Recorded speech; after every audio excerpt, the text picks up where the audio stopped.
मैं शालिनी हिंदी कथा कहानी में एक बार फिर से लेके आई हूँ प्रेमचंद्र जी की एक और कहानी घर जमाई, जो मानसरोवर के भाग 1 से लिया गया है। तो आइए कहानी की ओर आगे बढ़ते हैं।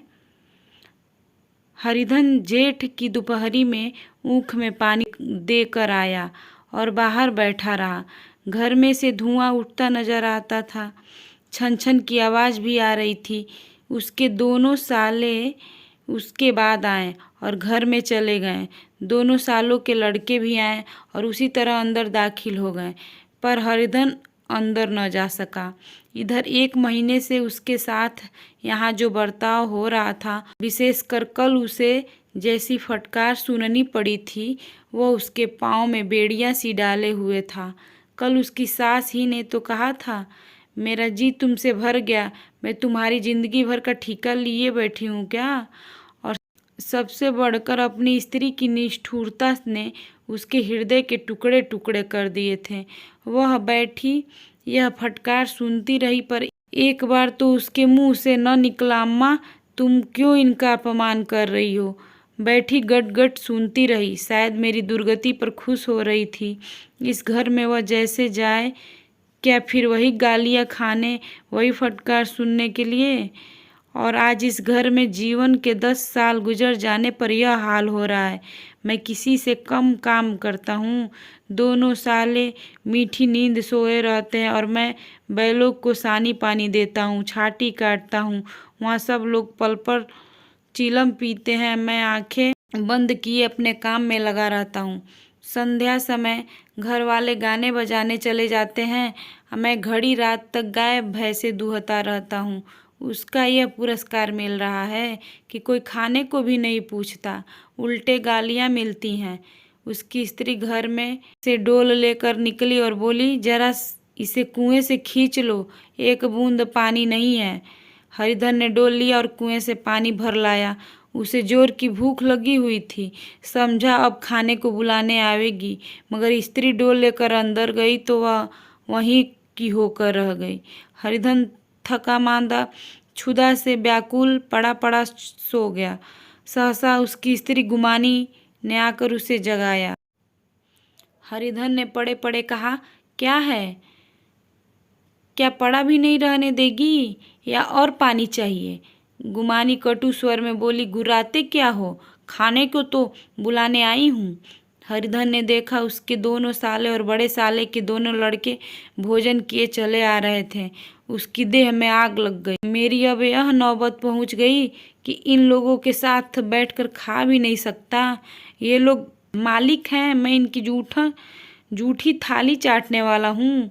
मैं इनका कुत्ता हूँ जिसे खाने के बाद 1 टुकड़ा रोटी डाल दी जाती है। यही घर है जहाँ आज से 10 साल पहले उसका कितना आदर सत्कार होता था। साले गुलाम बने रहते थे, सास मुँह जोहती रहती थी, स्त्री पूजा करती थी। तब उसके पास रुपए थे, जायदाद थी। अब वह दरिद्र है। उसकी सारी जायदाद को इन्हीं लोगों ने कूड़ा कर दिया। अब उसे रोटियों के भी लाले हैं। उसके जी में एक ज्वाला सी उठी कि इसी वक्त अंदर जाकर सास को और सालों को भिगो भिगो कर लगाएं, पर जब्त करके रह गया। पड़े पड़े बोला, मुझे भूख नहीं है, आज न खाऊंगा। गुमानी ने कहा, न खाओगे मेरी बला से। हाँ नहीं तो खाओगे, तुम्हारे पेट में जाएगा, कुछ मेरे पेट में थोड़े ही चला जाएगा। हरिधन का क्रोध आंसू बन गया। यह मेरी स्त्री है जिसके लिए मैंने अपना सर्वस्व मिट्टी में मिला दिया। मुझे उल्लू बनाकर यह सब अब निकाल देना चाहते हैं। वह अब कहाँ जाए, क्या करे। उसकी सास आकर बोली, चल कर खा क्यों नहीं लेते जी, रूठते किस पर हो। यहाँ तुम्हारे नखरे सहन का किसी में बूता नहीं है। जो देते हो वह मत देना, और क्या करोगे। तुमसे बेटी भी आई है, तुम्हारी जिंदगी का ठीका नहीं लिखा है। हरिधन ने मर्माहत होकर कहा, हाँ अम्मा, मेरी भूल थी कि मैं यही समझ रहा था। अब मेरे पास क्या है कि तुम मेरी जिंदगी का ठीका लोगी। जब मेरे पास भी धन था तब सब कुछ आता था, अब दरिद्र हूँ, तुम क्यों बात पूछोगी। बूढ़ी सास भी मुंह फुलाकर भीतर चली गई। बच्चों के लिए बाप एक फालतू सी चीज़, एक विलास की वस्तु है, जैसे घोड़े के लिए चने या बाबुओं के लिए मोहन भोग।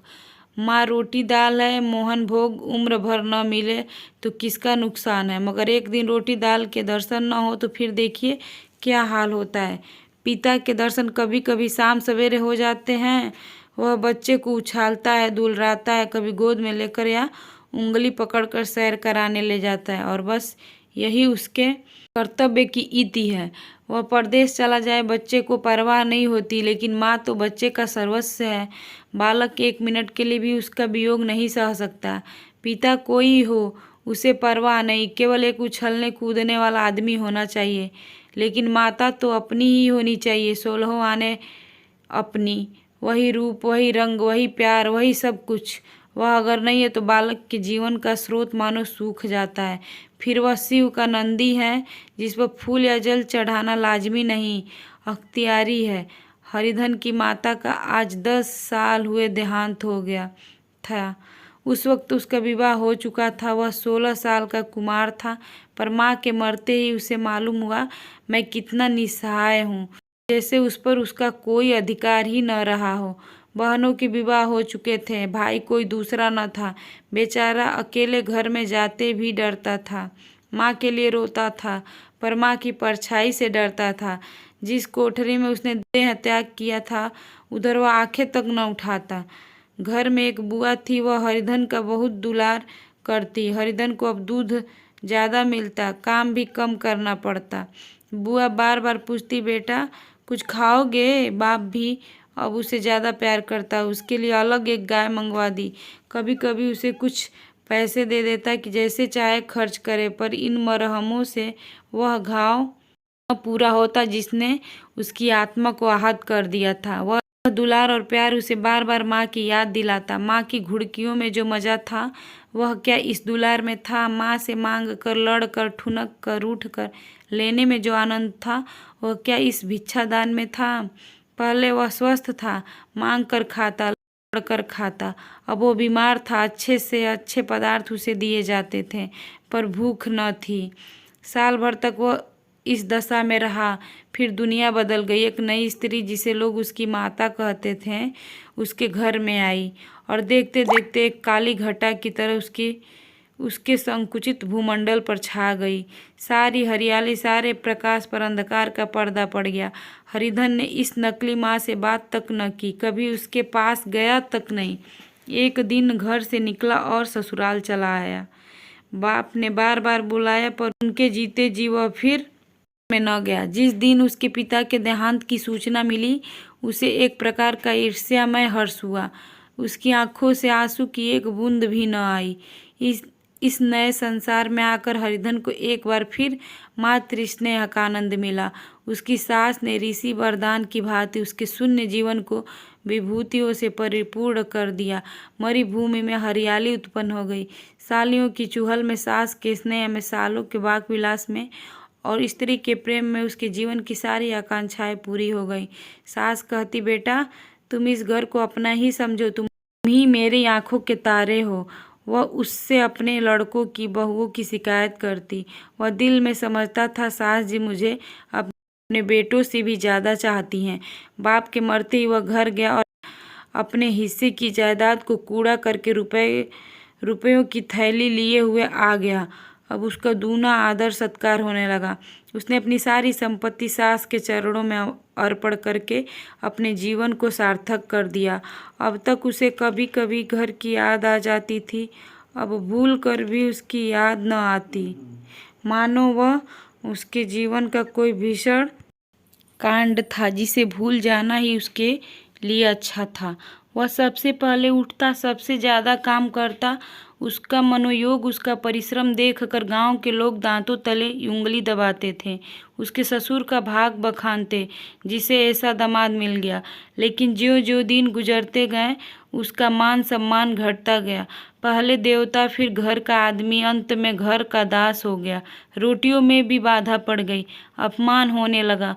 अगर घर के लोग भूखों मरते और साथ ही उसे भी मरना पड़ता तो उसे जरा भी शिकायत न होती। लेकिन जब देखता और लोग मूंछों पर ताव दे रहे हैं, केवल मैं ही दूध की मक्खी बना दिया गया हूँ, तो उसके अंतःस्थल से एक लंबी ठंडी आह निकल जाती। अभी उसकी उम्र 25 ही साल की तो थी। इतनी उम्र में इस घर में कैसे गुजरेगी। और तो और उसकी स्त्री ने भी आंखें फेर ली। यह उस विपत्ति का सबसे क्रूर दृश्य था। बाप ने बार बार बुलाया पर हरिधन तो उधर भूखा प्यासा चिंता दाह में जल रहा था। इधर घर में सास जी और दोनों सालों में बातें हो रही थी। गुमानी भी हाँ में हाँ मिलाती जाती थी। बड़े साले ने कहा, हम लोगों की बराबरी करते हैं। यह नहीं समझते कि किसी ने उनकी जिंदगी भर का बीड़ा थोड़े ही लिया है। 10 साल हो गए, इतने दिनों में क्या 2-3 हजार न हड़प गए होंगे। छोटे साले बोले, मजूर हो तो आदमी घुड़के भी डांटे भी, अब इनसे कोई क्या कहे। न जाने इनसे कभी पिंड छूटेगा भी या नहीं। अपने दिल में समझते होंगे मैंने 2,000 रुपये नहीं दिए हैं।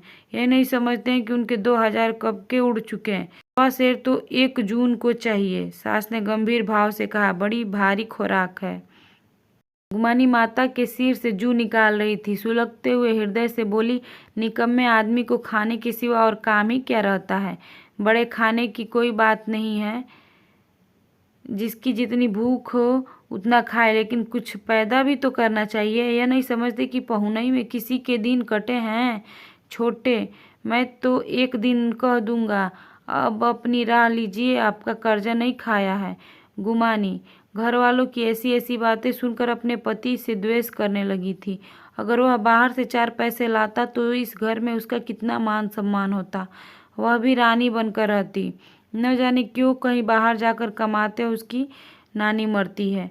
गुमानी की मनोवृत्तियाँ अभी तक बिल्कुल बालपन की सी थी। उसका अपना कोई घर न था। उसी घर का हित अहित उसके लिए भी प्रधान था।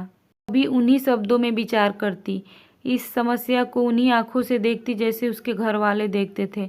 सच तो 2,000 रुपये में क्या किसी को मोल ले लेंगे। 10 साल में 2,000 होते ही क्या हैं। 200 ही तो 2 साल भर के हुए हैं। क्या 2 आदमी साल भर में 200 भी न खाएंगे। फिर कपड़े लत्ते दूध घी सभी कुछ तो है। 10 साल हो गए, एक पीतल का छल्ला नहीं बना। घर से निकलते तो जैसे इनके प्राण निकलते हैं। जानते हैं जैसे पहले पूजा होती थी वैसे ही जन्म भर होती रहेगी।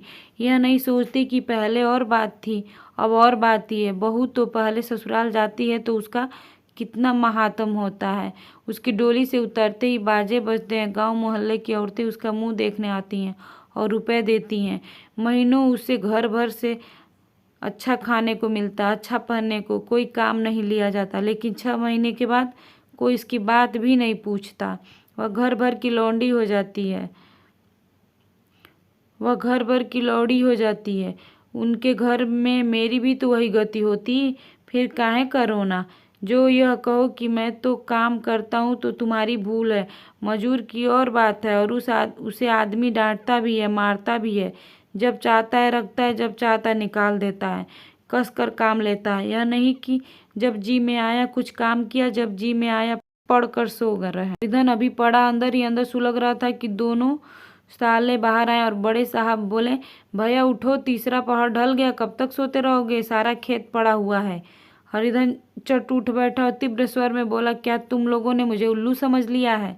दोनों साले हक्का बक्का हो गए। जिस आदमी ने कभी जबान नहीं खोली, हमेशा गुलामों की तरह हाथ बांध हाजिर रहा, वह आज एकाएक इतना आत्माभिमानी हो जाए, यह उनको चौंका देने के लिए काफ़ी था। कुछ जवाब न सूझा।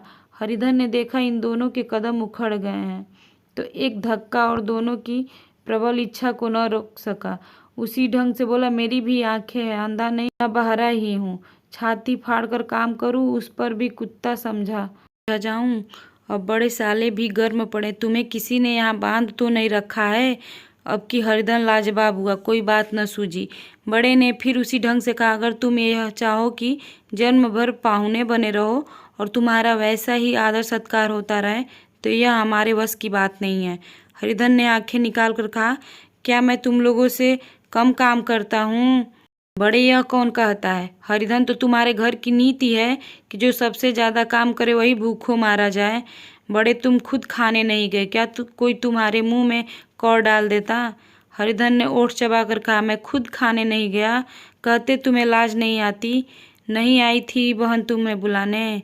छोटे साले ने कहा। अम्मा भी तो आई थी, तुमने कह दिया मुझे भूख नहीं है तो क्या करती? सास भीतर से लपकी चली आ रही थी। यह बात सुनकर बोली, कितना कहकर हार गई, कोई उठे न तो मैं क्या करूं? हरदन ने 20 खून और आग से भरे हुए स्वर में कहा, मैं तुम्हारे लड़कों का जूठा खाने के लिए हूँ? मैं कुत्ता हूँ कि तुम लोग खाकर मेरे सामने रूखी रोटी का टुकड़ा फेंक दो? बुढ़िया ने ऐठ कर कहा, तो क्या तुम लड़कों की बराबरी करोगे? हरिधन परास्त हो गया। बुढ़िया ने एक ही वाक प्रहार में उसका काम तमाम कर दिया। उसकी तनी हुई भवें ढीली पड़ गईं, आंखों की आग बुझ गई, फड़कते हुए नथुने शांत हो गए। किसी आहत मनुष्य की भांति वह जमीन पर गिर पड़ा। क्या तुम मेरे लड़कों की बराबरी करोगे?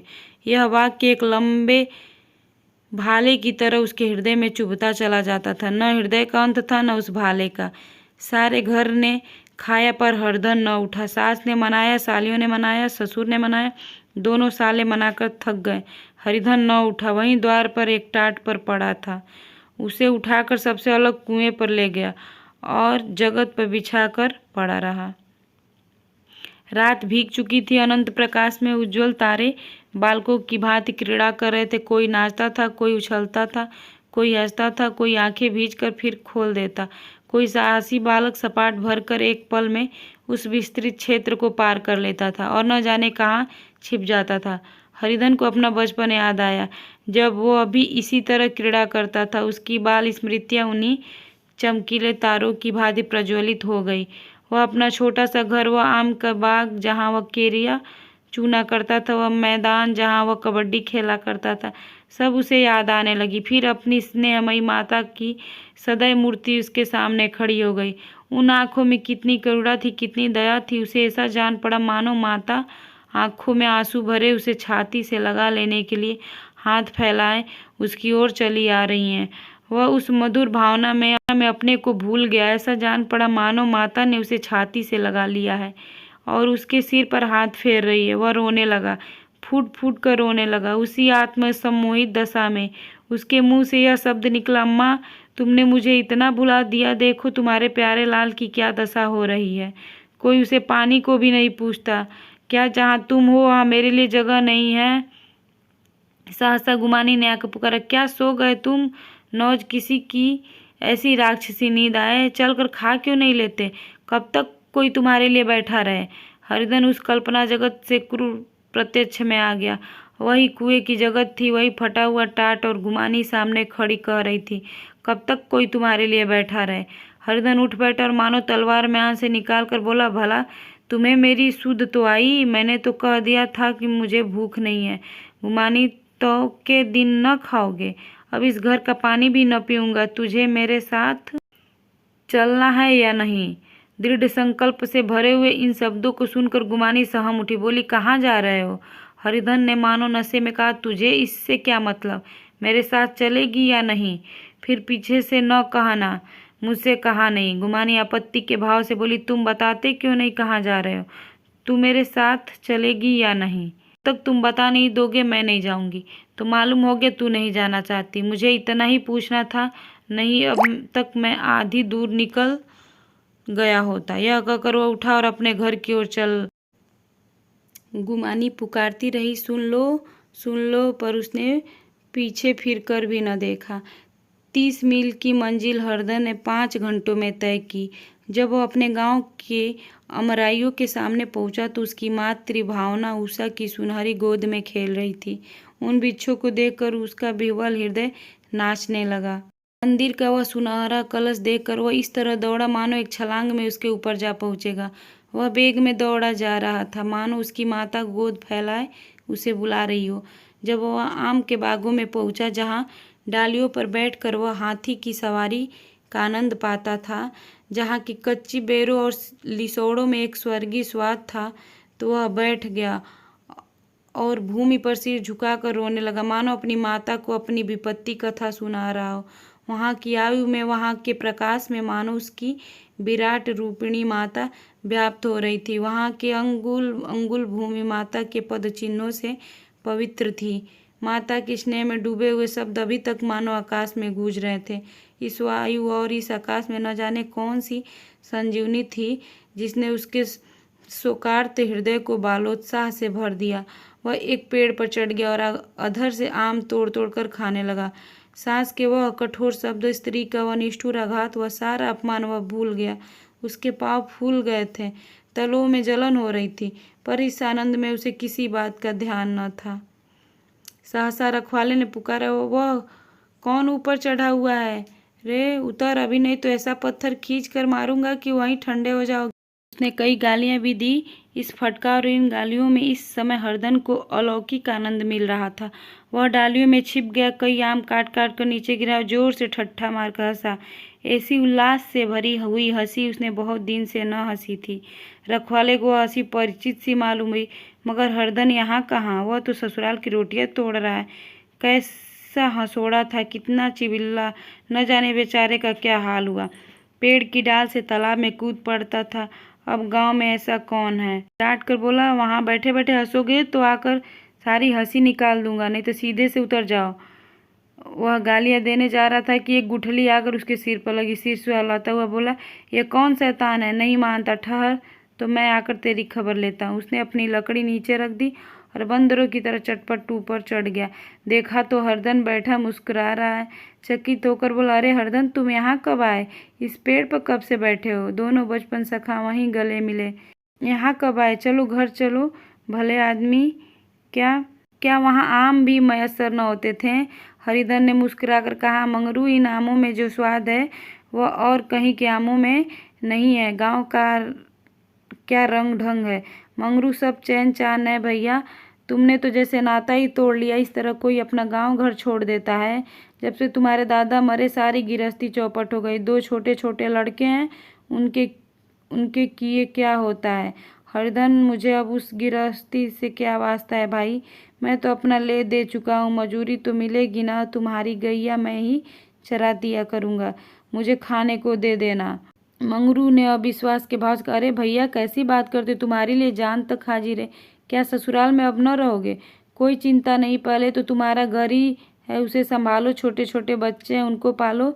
तुम नई अम्मा से नाहक डरते थे, बड़ी सीधी है बेचारी, बस अपनी माँ ही समझो। तुम्हें पाकर तो निहाल हो जाएगी। अच्छा, घरवाली को भी तो लाओगे?